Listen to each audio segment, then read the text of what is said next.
Assalamualaikum warahmatullahi wabarakatuh.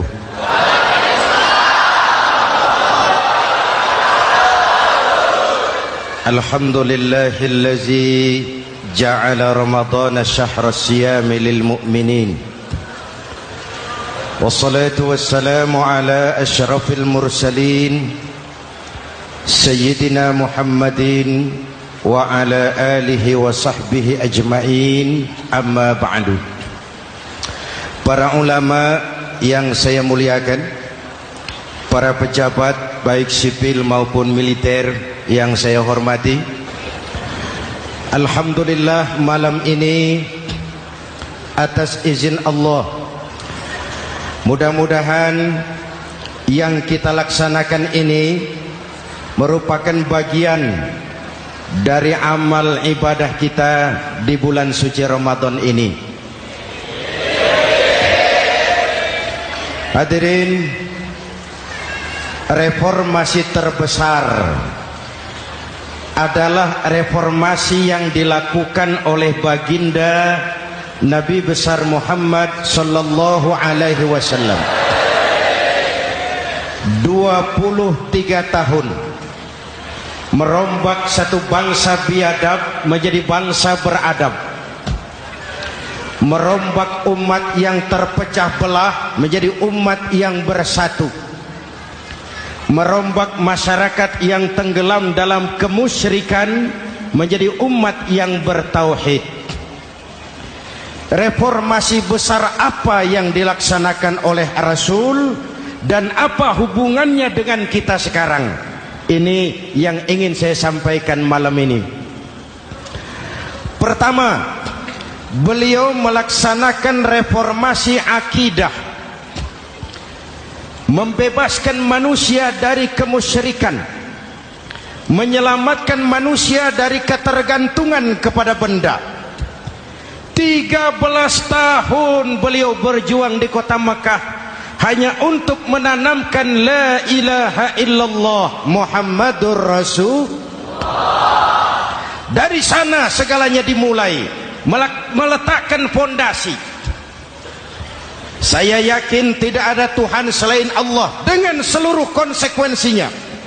Kalau saya yakin tidak ada Tuhan selain Allah, maka saya tidak akan menyembah kecuali hanya kepada Allah. Orang yang benar fondasinya, benar sujudnya. Jelas?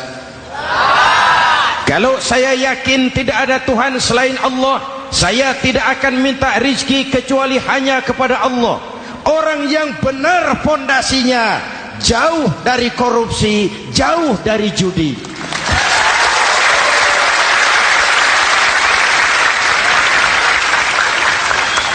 Kalau saya yakin tidak ada Tuhan selain Allah, saya tidak akan menggantungkan hidup kecuali hanya kepada Allah. Saya tidak akan melarikan persoalan kecuali hanya kepada Allah. Saya tidak akan pernah takut kecuali hanya kepada Allah. Saya tidak akan minta tolong kecuali hanya kepada Allah. Inilah generator yang membangkitkan seluruh nilai-nilai amal kita. Kita puasa, kita sujud, kita jihad, itu kan karena nilai iman. Betul? Imannya tidak kelihatan, yang kelihatan gejalanya. Mic ini berbunyi karena ada strom. Percaya apa tidak? Kelihatan stromnya? Kok tahu ada strom dari mana? Dari bunyi. Ada suaranya itu, ada stromnya. Kenapa? Bunyi. Lampu menyala karena ada strom. Kipas angin berputar karena ada strom. Betul? Jadi kalau ada strom bunyi dong. Kalau ada strom lampunya nyala dong. Kalau ada strom kipas anginnya muter dong. Artinya apa? Kalau ada iman sujud dong. Kalau ada iman jihad. Udah dangdong.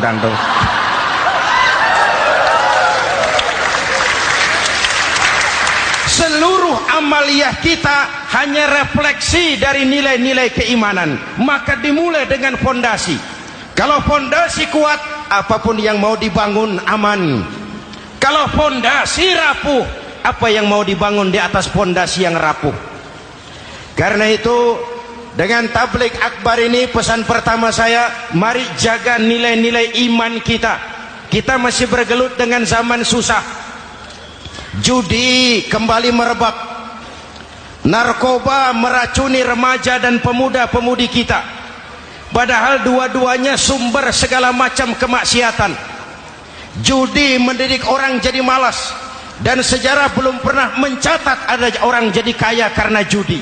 Yang bangkrut, yang kere, yang melarat banyak.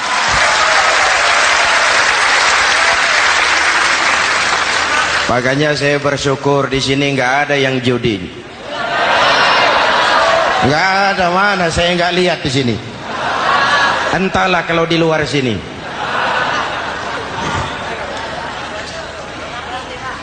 Judi itu penyakit, kalahnya bikin penasaran, menangnya bikin ketagihan. Itulah penyakitnya.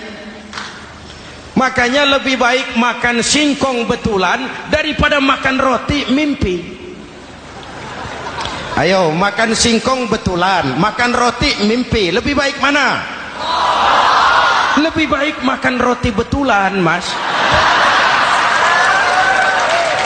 Maksud saya, uang 4-5 ribu rupiah itu daripada belikan togel, daripada dibelikan pakong, daripada dibelikan macam-macam undian judi, lebih baik dibelikan beras, makan sama-sama. Hadirin yang saya hormati, karena iman kita hidup, untuk iman kita berjuang, dalam iman kita ingin kembali menghadap Allah Subhanahu. Dahulu pun orang-orang tua kita berjuang memerdekakan negeri tercinta ini. Apa faktor penggerak utamanya? Iman. Imanlah yang mengajarkan orang-orang tua kita, hubbul watan minal iman. Cinta tanah air bagian daripada iman. Lah, tanah air kita kan bukan Aljazair. Tanah air kita bukan Palestina. Tanah air kita bukan Mesir. Tanah air kita mencintai Indonesia bagian daripada iman. Yang datang menjajah kebetulan kafir. Lah ini, bertemulah cinta tanah air dengan semangat jihad yang diajarkan agama. Lalu bangkitlah para ulama, bangkitlah para kiai, bangkitlah para santri, berjuang memerdekakan negara tercinta ini. Saya tanya lagi, orang-orang tua kita dahulu berjuang melawan penjajah, senjatanya apa? Bambu runcing. Jenderal mana mau taruhan? Bambu runcing merdeka melawan tank. Bambu runcing merdeka melawan meriam. Bambu runcing merdeka melawan tentara-tentara profesional yang terlatih dengan baik. Menurut logika tidak mungkin. Menurut kebiasaan tidak bisa. Menurut rasio impossible. Entoh nyatanya kita merdeka. Lalu para pendiri Indonesia dengan jujur mencantumkan dalam mukaddimah Undang-Undang Dasar Negara kita kalimat yang berbunyi, dengan berkat rahmat Allah yang Maha Kuasa. Ada tidak itu dalam pembukaan Undang-Undang Dasar? Ada apa tidak? Pokoknya biar belum pernah baca, ada gitu saja sudah, biar lancar urusan. Saya yakin kalimat ini bukan lipstick, not decoration only. Kalimat ini pengakuan moral, pengakuan batin yang sangat jujur dari para pendiri Indonesia bahwa Allah campur tangan dalam proses kemerdekaan. Kalau tidak, nggak ada ceritanya bambu runcing merdeka melawan tank.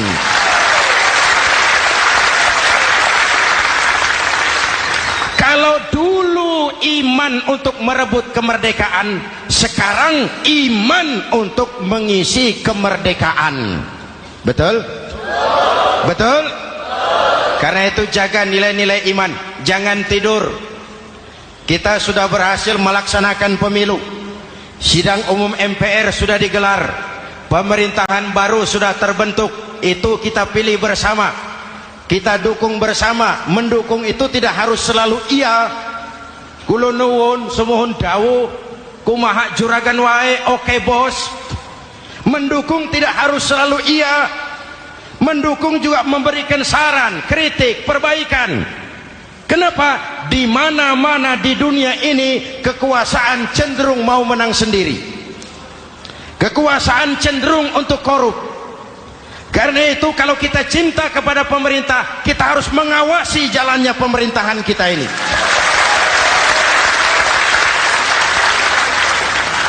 Pengalaman ketika Orde Baru berdiri, kita percaya, kita serahkan penuh, lalu kita tidur. Akhirnya kita jadi susah sendiri. Betul? Umat Islam tidak boleh jatuh dua kali di tempat yang sama. Hari ini lewat sini jatuh wajar, belum tahu barangkali. Besok lewat sini lagi jatuh lagi, goblok tenan. Masa jatuh dua kali di tempat yang sama itu bagaimana? Hadirin yang saya hormati, nilai-nilai iman, intan paling mahal, mutiara paling berharga, tidak lain nilai iman. Imanlah yang menyebabkan kita gembira menyambut datangnya Ramadan, menyingsingkan lengan baju, menghamparkan sajadah, melakukan pendekatan yang intens kepada Allah. Kenapa? Kita mengerti nilai Ramadan. Tempo hari saya berikan contoh. Di tangan kanan saudara ada berlian, harganya 50 juta. Di tangan kiri saudara ada rumput seikat. Berlian dan rumput ini taruh di depan kambing. Kira-kira mana yang diambil kambing? Rumput, dasar kambing. Kambing tidak ngerti nilai berlian. Padahal kalau kambing sedikit mau pakai otak. Kalau berlian yang saya ambil, kata kambing, lalu saya bawa ke pasar, kemudian saya jual, harganya 30 juta, lalu dibelikan rumput, dapat rumput sekabupaten. Tapi kambing tidak ngerti nilai berlian. Yang kambing tahu cuma rumput. Kenapa? Hidup kambing cuma melayani perut. Maka kata Imam Ali karramallahu wajhah, orang yang hidupnya hanya untuk melayani perut,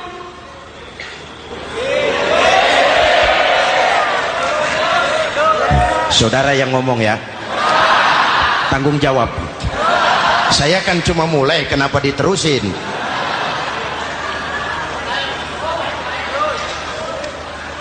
Hadirin yang saya hormati, jaga iman baik-baik, wariskan kepada anak-anak kita. Mereka harapan kita semua. Mereka masa depan Indonesia. Akan bagaimana Republik Indonesia, bahkan akan bagaimana Islam di Republik Indonesia 20, 30, 40 tahun yang akan datang. Anak-anak kitalah jawabannya.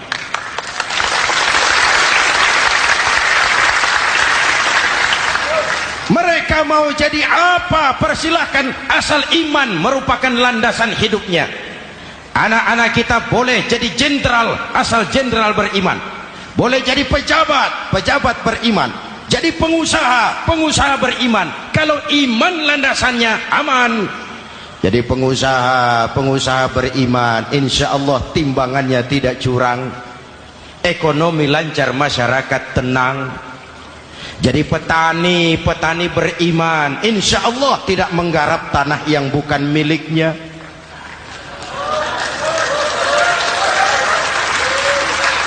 Jadi pejabat, pejabat beriman, insya Allah korupsinya sedikit.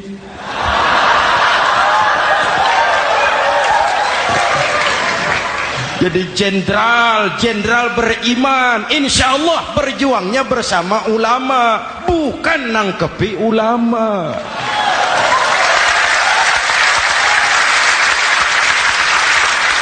Jadi teknokrat, teknokrat beriman. Jadi pengusaha, pengusaha beriman. Jadi seniman, seniman beriman. Jadi maling. Nggak ada, mana ada maling beriman. iman landasannya, insya Allah aman. Ini yang pertama. Yang kedua, baginda Nabi melaksanakan reformasi sosial. Berupa apa? Membebaskan manusia dari ras diskriminasi, mengikat manusia dengan tali akidah. Diciptakan kita dari laki-laki dan perempuan, dijadikan kita bersuku-suku dan berbangsa-bangsa. Bahkan Quran memulai dengan kalimat syu'ub, wa ja'alnakum syu'uban wa qabaila. Kami jadikan kamu berbangsa-bangsa dan bersuku-suku agar kamu saling mengenal satu dengan yang lain. Saya ingin mengulangi imbauan saya, mari kita tingkatkan kerukunan. 3 macam kerukunan. Pertama, rukun antar umat seagama. Sesama muslim harus rukun. Ya Pak? Ya Bu?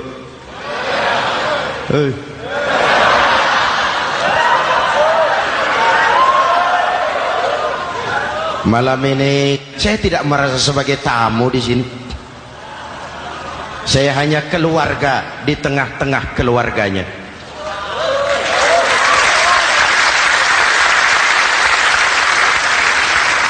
Di sepanjang Jawa kah saya, ke Sumatera kah saya, ke Kalimantan saya, ke Sulawesi saya, ke Irian Jaya saya, kemana saja saya pergi, di mana saja saya berada, saya hanya keluarga di tengah keluarganya. Sebagai muslim kita terikat akidah. Sebagai bangsa kita punya komitmen. Kita ingin bersatu nusa, satu bangsa, satu. Inilah kita.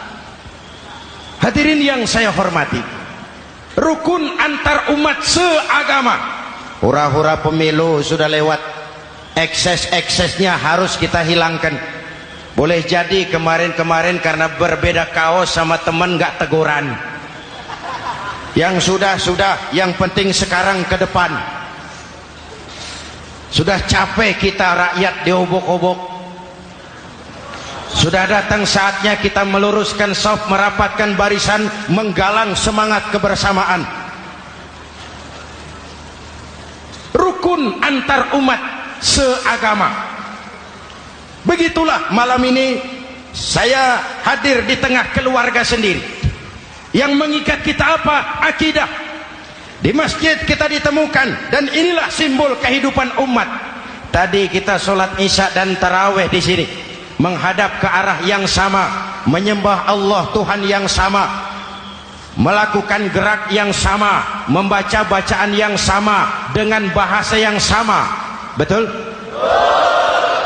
Tapi kita datang dari segala penjuru. Kita datang dari sebelah lor, sebelah kidul, sebelah wetan, sebelah kulon. Di sini di masjid ini kita menghadap ke arah yang sama.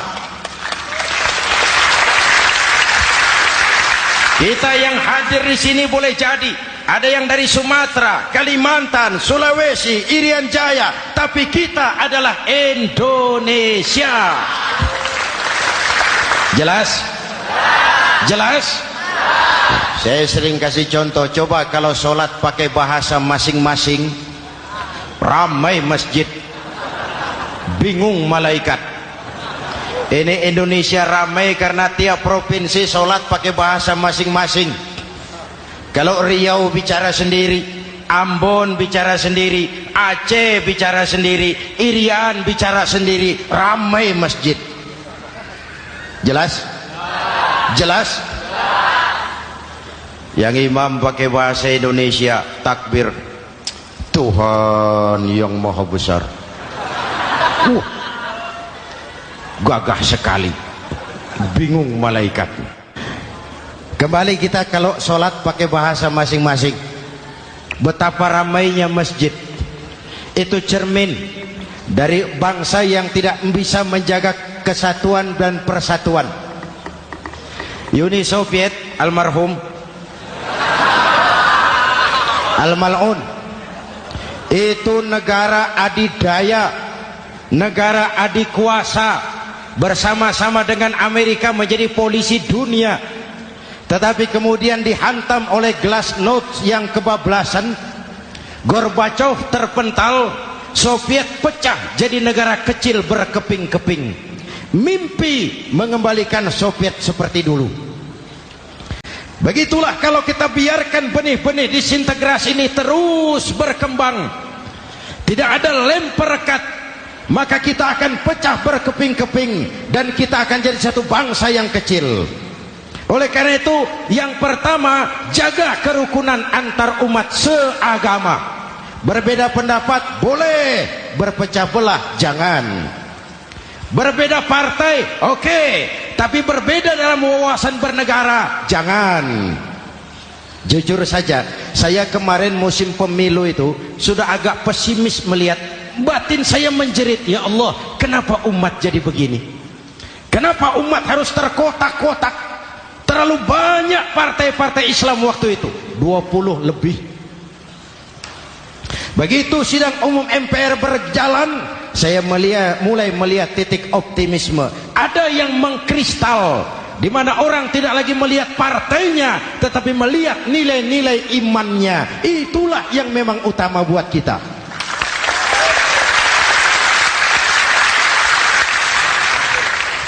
Ini yang pertama, rukun antar umat seagama. Yang kedua, rukun antar umat beragama. Beberapa hari yang lalu ada kejadian yang mengenaskan di Jakarta Timur, Cipayung. Peristiwa penyerbuan Yayasan Dolos. Hadirin yang saya hormati, kita tentu menyesalkan kejadian itu. Kita tidak bisa menyetujui tindakan main hakim sendiri. Kita berharap pemerintah bukan hanya bisa menangkap pelakunya, tapi juga yang tidak kalah pentingnya mengusut akar permasalahannya. Kenapa itu terjadi? Kalau cuma pelakunya yang ditangkap, akar permasalahannya tidak selesai, saya khawatir terulang lagi di tempat lain. Inilah yang terpenting, menjaga kerukunan antar umat beragama, saling menghormati, saling menghargai. Jangan melakukan kamuflase, jangan melakukan tindakan-tindakan yang rawan dan peka. Misalnya umat Islam membangun masjid di tengah perkampungan orang Kristen, padahal tidak ada Islamnya di situ. Itu bisa menimbulkan kerawanan. Atau sebaliknya, membangun gereja di tengah perkampungan umat Islam yang tidak ada Kristennya di situ. Atau sebaliknya, mereknya kegiatan sosial, mereknya kegiatan kemanusiaan, tapi isinya penyebaran agama kepada orang yang sudah beragama. Itu pun bisa menimbulkan kerawanan. Jelas? Maka yang besar jangan mau menang sendiri, yang kecil harus tahu diri. Jelas? Mari saling menghormati, mari saling menghargai dalam batas lakum dinukum. Menangkap pelakunya penting, mengusut akar permasalahannya itu pun tidak kurang pentingnya. Hadirin yang saya hormati, Islam agama toleran, baik dari prinsip ajarannya maupun dari sikap umatnya. Islam agama yang rahmatan lil alamin. Kita punya kewajiban untuk membuktikan bahwa Islam bukan merupakan ancaman. Islam adalah alternatif. Islam adalah solusi. Islam bukan ancaman. Yang hadir di sini bukan perusuh, bukan umat biang kerok. Ini umat yang cinta damai.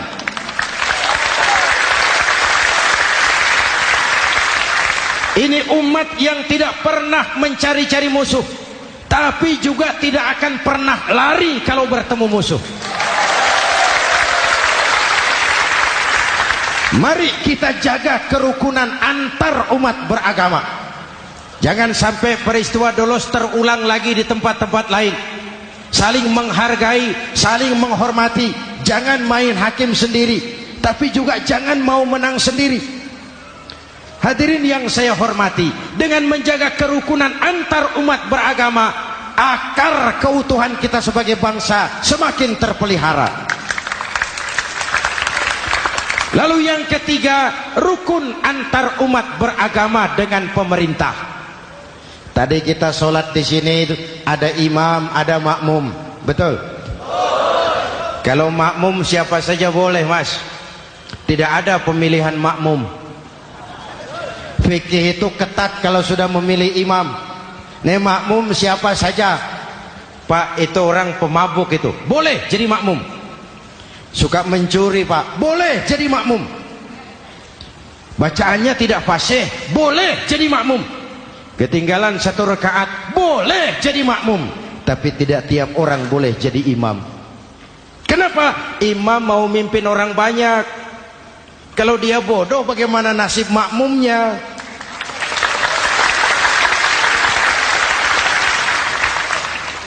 Ada karikatur di Medan, pernah kejadian anak kecil disuruh sholat sama ibunya. Nak, sholat kau. Ah, aku tak pandai sholat, mak. Si Ucok rupanya ini. Kata ibunya, sudahlah, kau ikuti saja bapakmu tuh. Apa yang bapak mau kerjakan, kau ikuti sajalah. Jadilah, mak, kalau ikut saja bisa laku. Berangkatlah anak ini kan, sholat di belakang bapaknya, jadi makmum. Sholat di balai bambu, tidak pakai tikar. Bangun sujud, hidung bapaknya terjepit bambu. Karena sakit dan kaget, refleks bapak ini teriak, aduh. Anak di belakang ingat pesan maknya, ikuti saja bapakmu. Si anak ini malah pakai iramat, aduh.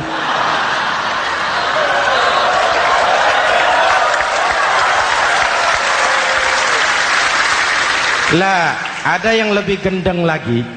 Mendengar anaknya mengaduh, bapaknya menoleh ke belakang. Kata bapaknya, kau kejepit juga, Cok, katanya. Sholat jadi ngobrol. Kalau makmum dan imam sama bodohnya, rusak sholat ini.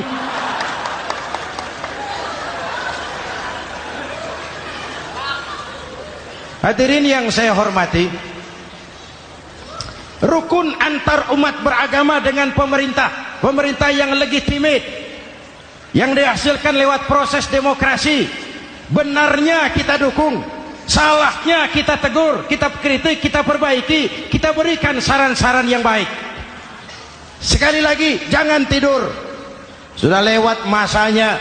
Kemarin-kemarin kita menghadapi satu masa yang penuh krusial. Sudah datang saatnya kita bersama-sama bahu-membahu mengatasi kesulitan besar yang tengah kita hadapi sekarang ini. Dengan 3 kerukunan ini, insya Allah keutuhan kita sebagai bangsa akan lebih terpelihara. Ini reformasi kedua. Dalam konteks kita sekarang, menjaga semangat kebersamaan. Saya sering mempopulerkan di masyarakat kita, umat Islam bangsa Indonesia seperti 5 jari ini. Kalau kompak, apa yang tidak terpegang? Tapi kalau berpecah belah, apa yang mau dipegang? Yang ini namanya ibu jari. Umaro ini, pemerintah. Kerja apa saja kalau sudah diginikan pemerintah, lumayan. Diginikan kiamat, Mas. Legalitas. Umaro. Yang ini telunjuk, alat untuk menunjuk. Ini orang yang punya uang, orang kaya, para pengusaha, investor. Kita perlu untuk memulihkan roda perekonomian kita. Di mana-mana kalau orang sugih nunjuk, lancar urusan, Pak. Coba kita yang melarat nunjuk-nunjuk ini, nggak laku. Makanya kata orang, serba salah jadi orang susah, tapi lebih susah jadi orang serba salah. Serba salah jadi orang susah, tapi lebih susah jadi orang serba salah. Telunjuk. Yang ini jari tengah lah ini, di tengah dia, ke kanan tidak, ke kiri tidak. milik semua golongan ini, netral. Siapa ini? TNI. Siapa ini? Cendekiawan. Siapa ini? Ulama idealnya ini. Milik semua, tidak kemana-mana tapi ada di mana-mana. Nggak bisa diajak suitan ini. Nggak ada anak-anak main kelereng suitnya begitu, itu nggak ada.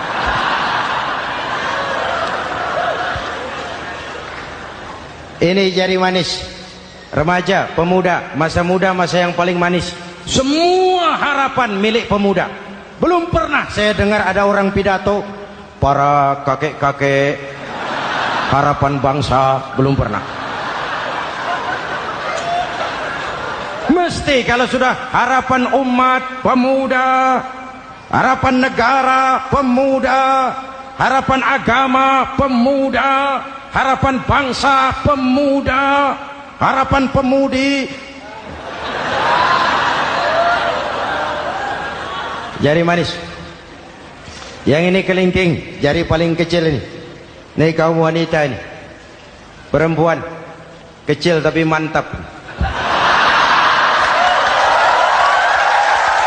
Masya Allah. Ini ibu jari ini besar ini. Sweet ketemu kelingking, kalah ibu jari ini. Di mana-mana kekuasaan sering kalah sama perempuan. Siapa yang mendorong-dorong Nabi Adam memetik pohon buah khuldi? Kelingking. Kelingking. Kelingking. Julius Caesar tunduk kepada Cleopatra. Siapa Cleopatra? Kelingking. Napoleon, singa daratan Eropa, the Lion of Europe, luas kekuasaannya, hebat tentaranya, bertekuk lutut di bawah kaki Margaret Josephine. Kelingking. Hadirin yang saya hormati, kalau 5 pilar ini bersatu, ringan sama dijinjing, berat sama dipikul, kita akan jadi satu bangsa yang kuat. Jelas? Jelas? Dengan Ramadan, dengan tabligh akbar malam ini, mari kita jaga semangat kebersamaan. Saya selalu mengingatkan, sekarang lebih banyak tukang kompor daripada tukang lem. Lebih banyak tukang kompor daripada tukang lem. Hangati sana, sulut sini, bakar sana, panasi sini. Terbakar kita, dia lari tepuk tangan, dan kita yang rugi. Jelas? Jelas? Ini hal yang kedua. Reformasi sosial, mengikat manusia dengan tali akidah, mempersaudarakan manusia dari manapun orang datang, apapun warna kulitnya, dari suku apapun ia dilahirkan, kalau akidahnya sama, itulah saudara kita.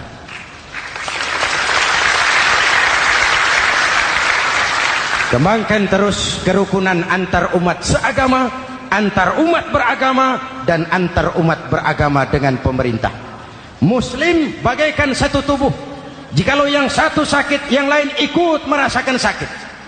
Muslim bagaikan sebuah bangunan, yang satu sama lain harus saling memperkuat. Ada yang jadi tiang, tentu. Ada yang jadi pintu, memang. Ada yang jadi genteng, iya. Tapi satu sama lain harus saling memperkuat. Tidak bisa genteng ngomong sama tiang. Kata genteng, saudara tiang, kamu sih enak. Saya setengah mati, kata genteng. Hujan kehujanan, panas kepanasan, kadang-kadang anak-anak nakal saya dilontari batu, kata genteng. Yang jadi tiang ngomong lagi, kata tiang, saudara genteng, jangan sembarangan kalau ngomong. Kamu kira kamu bisa nongkrong di atas? Itu gara-gara siapa, genteng? Aku yang topang dari bawah, kata tiang. Kamu jadi anggota DPR, jadi anggota MPR, jadi pejabat, kami rakyat yang angkat.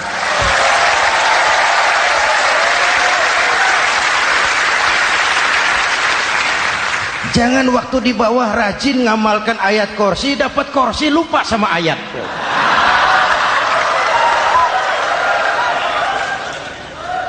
Mari ringan sama kita jinjing, berat sama kita pikul, duduk ya kita sama rendah, berdiri kita sama tegak. Tidak ada warga negara kelas 1 di Republik ini.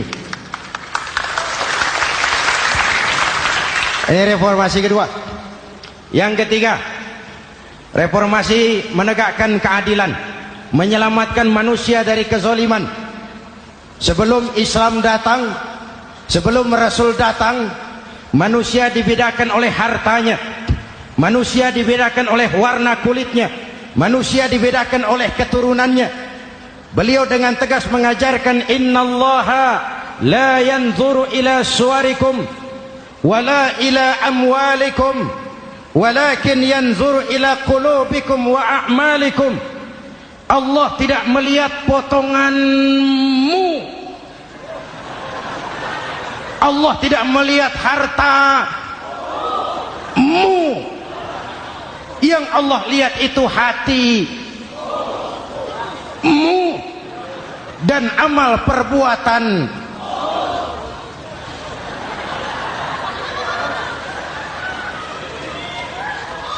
Perjuangan menegakkan keadilan.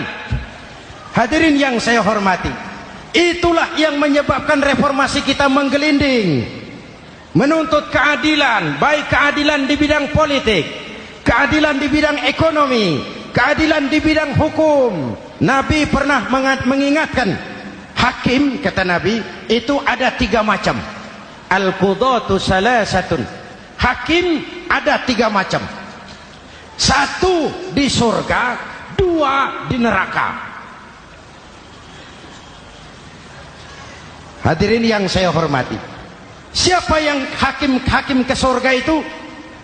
Ada hakim yang tahu tentang kebenaran, lalu siap melaksanakan kebenaran itu, menghukum dengan kebenaran apapun resikonya, walaupun dimusuhi atasannya, walaupun bertentangan dengan nuraninya, karena itu orang yang dia sukai, tapi dia tetap melaksanakan hukum.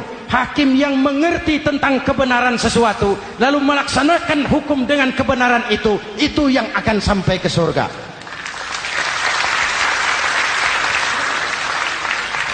Yang kedua, ada hakim tahu tentang kebenaran tapi tidak mampu melaksanakan hukum dengan kebenaran itu.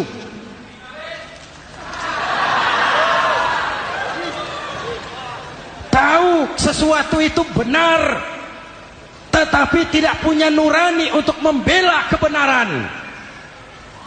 Mengetahui kebenaran tapi tidak berdaya untuk memperjuangkan kebenaran. Akhirnya hukum dikebiri, yang salah jadi benar, yang benar jadi salah. Itulah realita yang kita rasakan selama ini. Yang baca Quran dengan suara merdu dapat piala. Yang mengamalkan Quran dengan konsekuen dapat penjara. Yang berteriak-teriak menegakkan keadilan dianggap aneh. Yang korupsi habis-habisan hidup terhormat.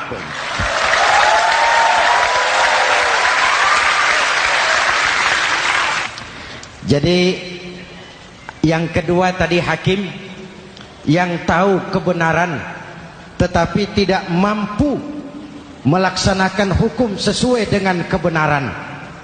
Diperkosanya kebenaran, ditekannya hati nuraninya, sehingga ini yang mengakibatkan terlukanya perasaan keadilan.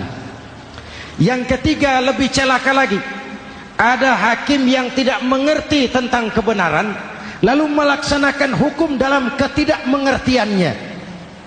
Bodoh melaksanakan hukum dalam kebodohan, itu pun menyebabkan orang masuk neraka. Na'udzubillah. Hadirin yang saya hormati, reformasi yang dilaksanakan Rasul berjuang menegakkan keadilan. Setelah membebaskan manusia dari ras diskriminasi, an-nas kulluhum li Adam wa Adam min turab, la fadla li arabiyyin ala ajamiyyin illa bitaqwa. Seluruh manusia berasal dari Adam. Adam diciptakan dari tanah, dan tidak ada kelebihan Arab dengan yang bukan Arab kecuali dengan takwanya. Nah, saya masih ingat sebuah cerita. Mau dengar? Mau dengar? Pada waktu Umar bin Khattab radhiyallahu anhu menjadi khalifah, menjadi Amirul Mukminin, itu yang jadi gubernur di Mesir adalah Amr bin As. Satu saat Amr bin As ingin mendirikan masjid, tapi tanah lokasi masjid itu milik orang Yahudi, ada gubuk di situ. Dipanggil Yahudi ini oleh Amr bin As. Saudara Yahudi, iya. Itu rumahmu ya? Iya. Sudah tahu belum? Belum. Ya memang saya belum kasih tahu. Begini, kamu bangun sembarangan saja, rumahmu kena jalur hijau itu. Lalu saya mau bangun masjid di situ. Ya tapi ada rumah saya, Pak. Sudahlah, rumahmu saya bayar, saya beli. Enggak mau, Pak. Rumah saya cuma itu-itunya. Saya bayar 2 kali lipat. Enggak mau, Pak. Enggak mau. Sudahlah, saya ganti rugi. Ya, enggak mau, Pak. Namanya juga ganti rugi, Pak. Biar digantikan tetap rugi. Mangkel Amr bin As ini wong cilik kok bertingkah amat. Si amat aja enggak bertingkah. Panggil Kamtib. Hei, Gusur. Ditarik rumah Yahudi ini, ambrol. Menitiskan air mata si Yahudi di sudut kehidupan. Begini wong cilik ini sudah jatuh tertimpa tangga. Rumah cuma sak gubuk-gubuknya diderek oleh petugas. Pikir-pikir Amr bin As kan cuma gubernur, di atasnya kan masih ada khalifah Umar bin Khattab. Saya mau lapor ke pusat.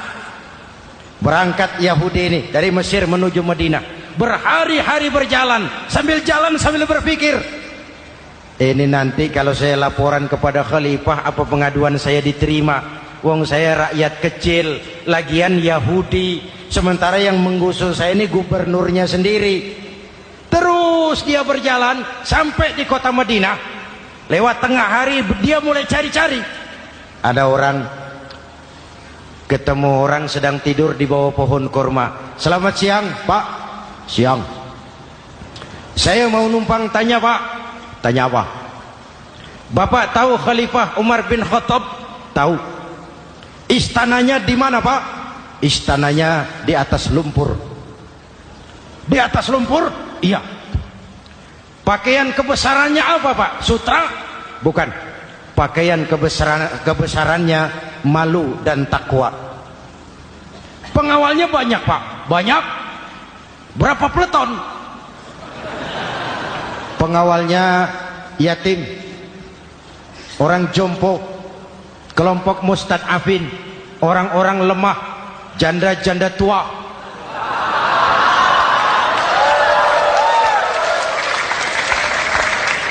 Itu pengawalnya.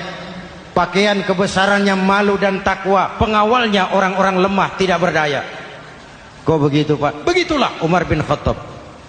Orangnya sekarang di mana, Pak? Di depan kamu. Jadi Bapak, iya. Bapak, iya. Saya Umar. Ada apa, Mas? Oh, yang datang dari Semarang waktu itu. Gini loh, Pak, saya mau menuntut keadilan. Keadilan kenapa? Gubernur Bapak Amr bin As itu, Pak, zolim. Kenapa dia? Gubuk saya main tarik saja, runtuh. Saya nggak punya rumah lagi, wong saya ini golongan makmur, cuma rumah sama sumur.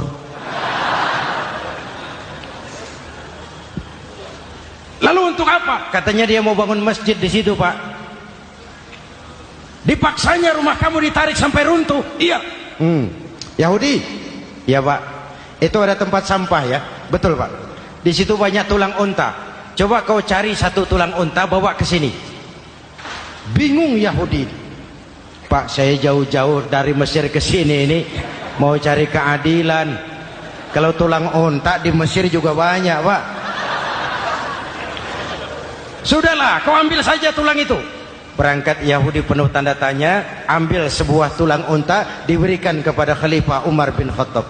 Tulang ini diambil, Umar hunus pedangnya, dengan ujung pedang dibuat garis lurus di atas tulang unta itu. Rak.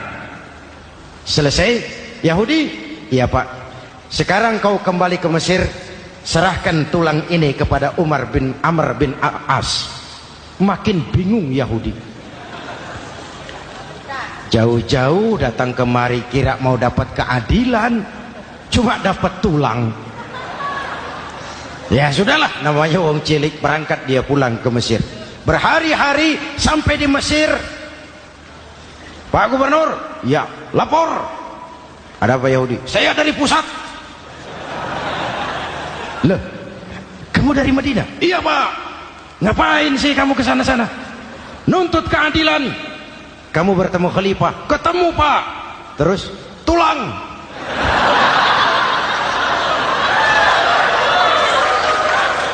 Ini loh Pak, salam dari beliau. Tulang. Apa maksudnya? Aku nggak ngerti lah itu Pak. Yes, go Rene.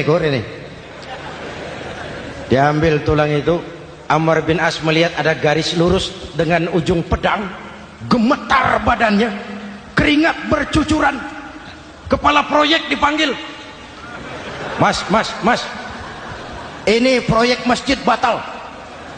Gubuk Yahudi dirikan lagi. Loh Pak, kata kepala proyek, saya kan sudah menang tender Pak.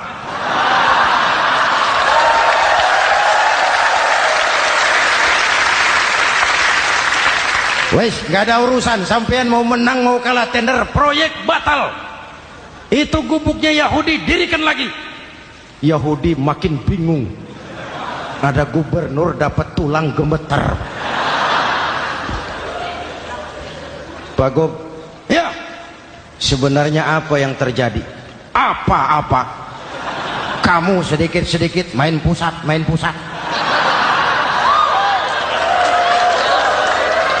Bu, yang ngomong dulu toh. Ya kan awalnya saya sudah ngomong Pak, tapi gubuk saya tetap ditarik. Percuma ya saya ke pusat Pak. Saya dapat teguran keras dari Khalifah. Tahu kau apa artinya ini? Seolah beliau berkata, "Hei Amr bin As, jangan mentang-mentang sedang berkuasa kau bertindak seenakmu. Berlaku lurus dan adillah kamu seperti lurusnya garis di atas tulang ini."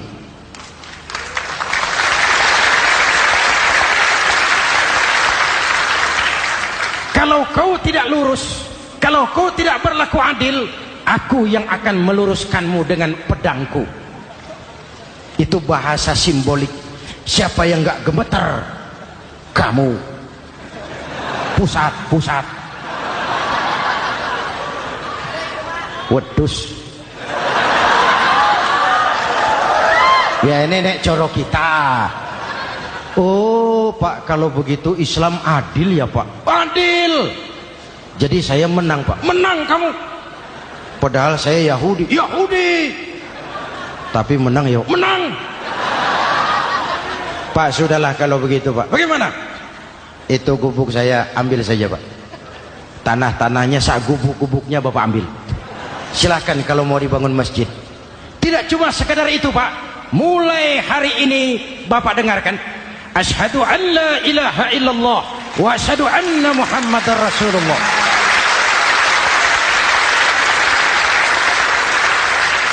Yahudi bisa menang perkara menghadapi gubernur. Kalau ini terjadi di Indonesia,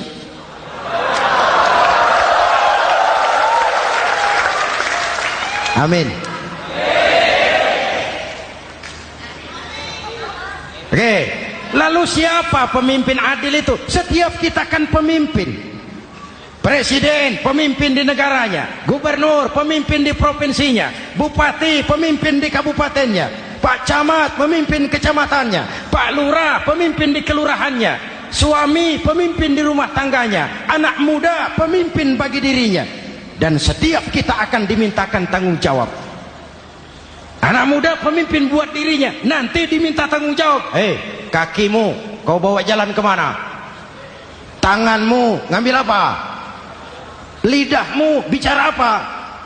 Matamu menteleng. Apa yang dilihat? Seluruhnya akan dimintakan pertanggungan jawab. Marilah kita jadi orang yang adil kepada diri, kepada keluarga, dan akhirnya kepada masyarakat, bangsa dan negara. Hadirin yang saya hormati, satu ayat yang sering dibaca pada akhir khutbah khatib Jumat, innallaha ya'muru bil adli wal ihsan.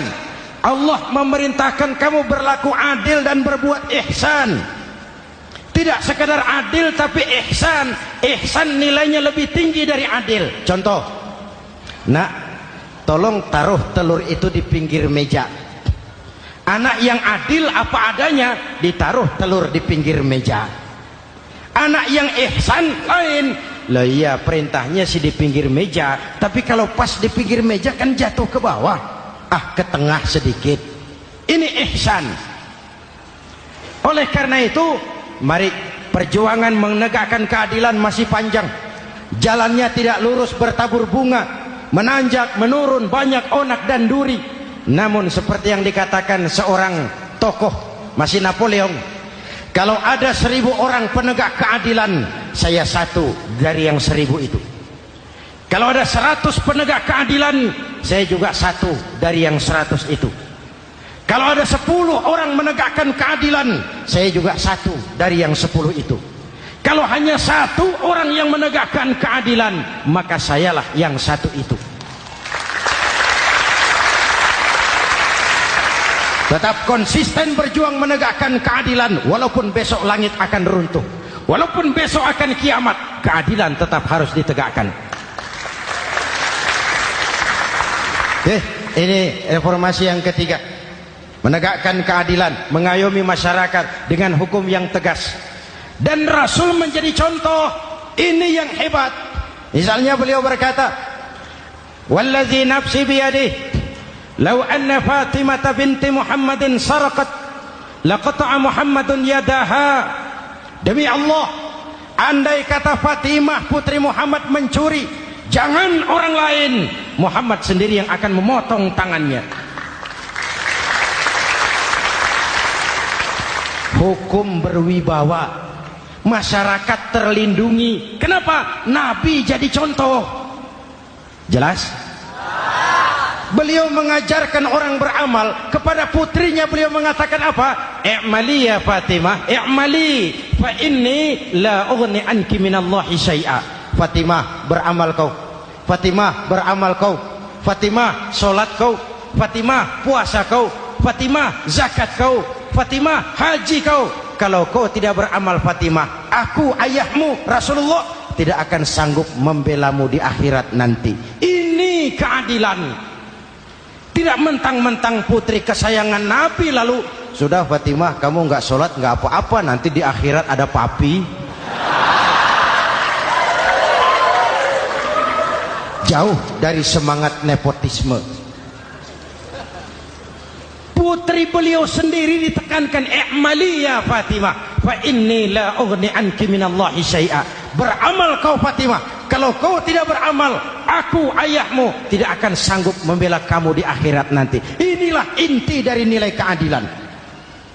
Jauh dari nepotisme, apalagi kolusi. Hadirin yang saya hormati, lalu saya masuk kepada yang keempat. Reformasi keempat yang dilaksanakan oleh baginda Rasul, menyelamatkan manusia dari gaya hidup sekuler, menyelamatkan manusia dari gaya hidup materialis, mengajarkan keseimbangan. Ada hidup sesudah mati, ada akhirat sesudah dunia.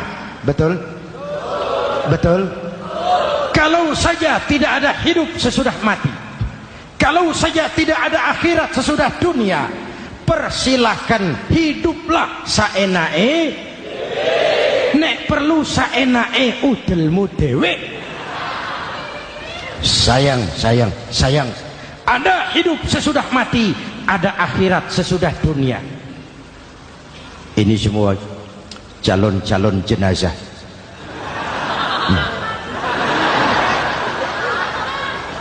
calon lurah belum tentu jadi lurah, calon gubernur yang antri panjang, calon menteri mimpi, calon jenazah pasti. Betul? Karena ada hidup sesudah mati, ada akhirat sesudah dunia. Ini jadi rem. Saya kepengen kaya, tapi kalau menipu orang bagaimana dikubur? Saya kepengen naik pangkat, tapi kalau memfitnah orang bagaimana di akhirat? Melahirkan disiplin. Tujuan keyakinan akhirat mewarnai cara kita hidup di dunia. Hadirin, mari kita berdoa. Semoga semua yang hadir di sini dikuatkan iman dan Islam, dikokohkan kesatuan dan persatuan, dimurahkan rezeki untuk meningkatkan ibadah. Al-Fatihah. Bismillahirrahmanirrahim. Alhamdulillahirabbil alamin. Arrahmanirrahim. Maliki yaumiddin. Iyyaka na'budu wa iyyaka nasta'in. Ihdinas siratal mustaqim. Siratal ladzina an'amta 'alaihim ghairil maghdubi 'alaihim waladdallin. Amin. Nanti di akhir doa sama-sama kita kumandangkan kalimat tauhid. Bismillahirrahmanirrahim. Amin. Alhamdulillahirabbil alamin. Allahumma salli wa sallim mubarik ala sayyidina Muhammadin wa ala alihi wa sahbihi ajma'in. Allahumma rabbana taqabbal minna salatana wa siyamana wa qiyamana wa takhashu'ana wa ta'abbudana wa tammim taksirana ya arhamar rahimin. Allahumma ja'alna minas su'ada'il maqbulin wa la taj'alna minal ashqiya'il mardudin. Ya Allah, dengan sepenuh perasaan dan pengharapan, dengan segala kerendahan dan kelemahan, kami bermohon kehadirat-Mu. Tautkan hati kami bangsa Indonesia, satukan langkah kami untuk menata hari esok yang lebih baik. Karuniakan kami pemimpin-pemimpin yang takut kepadamu dan sayang kepada kami.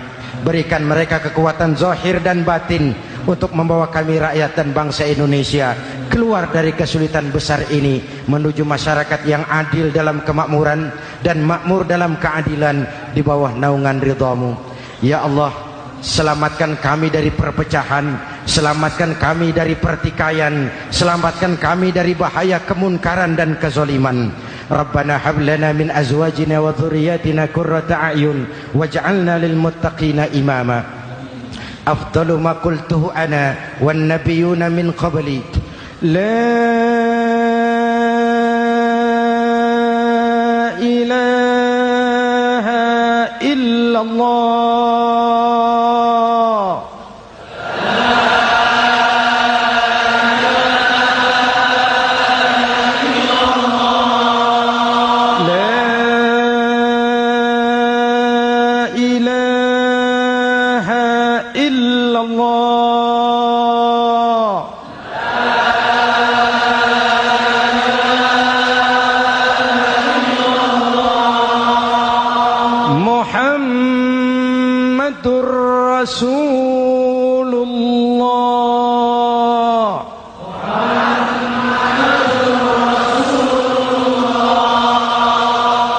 آمين. صلى الله عليه وآله وسلم. كلمة حق عليها نحيا وعليها نموت وعليها نبعث إن شاء الله من الآمنين. ربنا آتنا في الدنيا حسنة وفي الآخرة حسنة وقنا عذاب النار. وآخر دعوانا أن الحمد لله رب العالمين.